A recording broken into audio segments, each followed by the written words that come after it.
नमस्कार भाई, जय हिंद। कैसे हो सब लोग? देखो, 9 सितंबर से 26 सितंबर तक प्री का एग्जाम है सीजीएल 2024 के लिए। और आज जो मैं बात करूंगा उसमें दो बात करूंगा।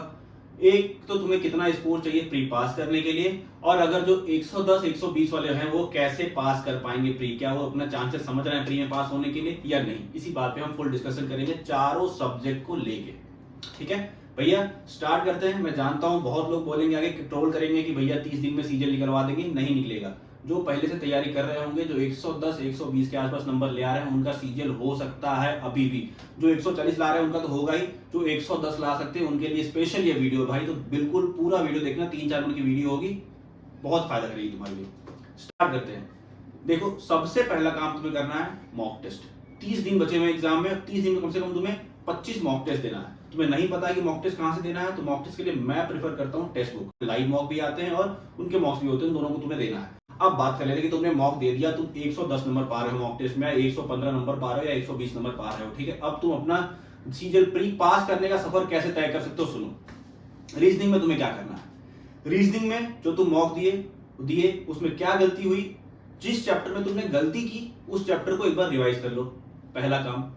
दूसरा मोस्ट इंपॉर्टेंट तुम्हें काम क्या करना है मेरे भाई, 3 चैप्टर्स हैं, बहुत अंडरडॉग चैप्टर्स होते हैं 3 चैप्टर्स। ठीक है, इन तीनों चैप्टर्स को तुम्हें पक्का तैयार करके जाना है। Calendar, clock, ranking. बहुत रेयरली क्वेश्चंस पूछे जाते हैं, लेकिन जब पूछते हैं तो किस्मत खराब होती है, तो तुम पढ़ के नहीं गए रहते हो और तुम्हारे में आ जाता है। अगर किस्मत अच्छी है, तुम पढ़ के गए रहोगे, तुम कर क्या आओगे, क्योंकि 90% लोग इन तीनों क्वेश्चन को गलत करके आते हैं। सीएचएसएल, सीपीओ और फेज 12 का जो 2024 का पेपर हुआ, पूरा रीजनिंग का सवाल सॉल्व कर जाओ। मैं बता रहा हूं 25 में से 25 सवाल उसी 3 पेपर्स में से आएंगे। तुम लिख के ले लो, मैं कहीं पेपर पे साइन कर सकता हूं इसके लिए।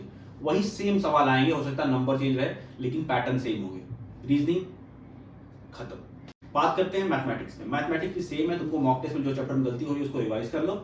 सेकंड काम, तुम्हें कैलकुलेशन नहीं छोड़ना है। कैलकुलेशन 30 दिन लगातार बूस्ट करो अपने कैलकुलेशन को। ठीक है, और थर्ड थिंग भाई वही सीएचएसएल, सीपीओ और फेज 12 में जो भी क्वेश्चंस आए हुए हैं, इंपॉर्टेंट क्वेश्चन, सारे नहीं, इंपॉर्टेंट क्वेश्चन जो नए क्वेश्चन टाइप के आए हैं, उन क्वेश्चन को तुमको सॉल्व करना है सीजीएल में जाने से पहले। वही जो कठिन क्वेश्चन आए होंगे वही सीजीएल में आएंगे 110%। उसके बाद रही रिवीजन की बात।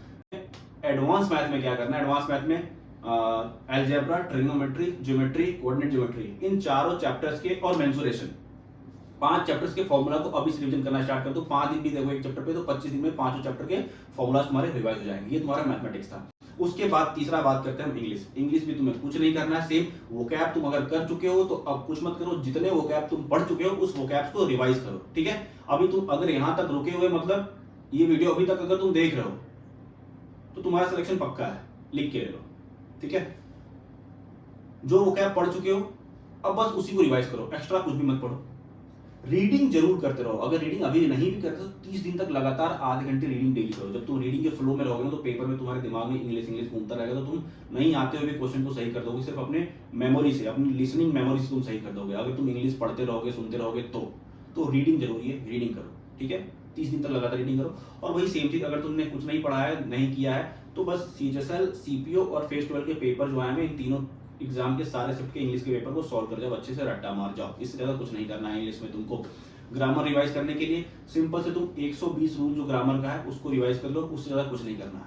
ये तुम्हारा इंग्लिश था। अब जो सबसे मेन इंपॉर्टेंट बात आ गई भाई जीके की, जिसके लिए सब लोग परेशान है कि 15 नंबर आ रहा है, 20 नंबर आ रहा है, 25 नंबर आ रहा है। देखो, 2 बात बताऊंगा। जीके जिनके पास प्रॉपर नोट्स है, प्रॉपर कोर्स कर चुके हैं, उनके लिए क्या करना है, हिस्ट्री, पॉलिटी, ज्योग्राफी और बायोलॉजी, इन 4 सब्जेक्ट्स को अच्छे से रिवाइज कर जाओ, तुम्हारे पास नोट्स हैं तो।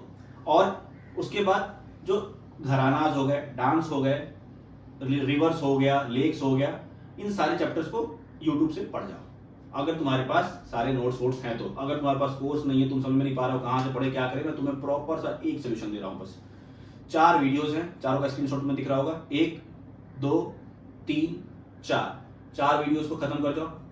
दूसरा काम क्या करना है, ये जो है part 4 previous year series Parmar SSC channel पे, इसमें लगभग 35 वीडियो आएंगे एग्जाम तक, 35 से 40 वीडियो। लेकिन तुम्हारे पास 30 दिन है, 30 दिन में तुम्हें 30 वीडियो देखने हैं इसके। बस 1 से लेकर 30 तक के लेक्चर को इसमें पूरा अच्छे तरीके से देख जाओ। जीके में तुम्हारा 25 नंबर फिक्स है, कोई नहीं काट सकता 25 नंबर से कम, लिख लो। मत भागो करंट अफेयर्स के पीछे, मत करो कुछ भी, लेकिन इसको जरूर कर जाओ।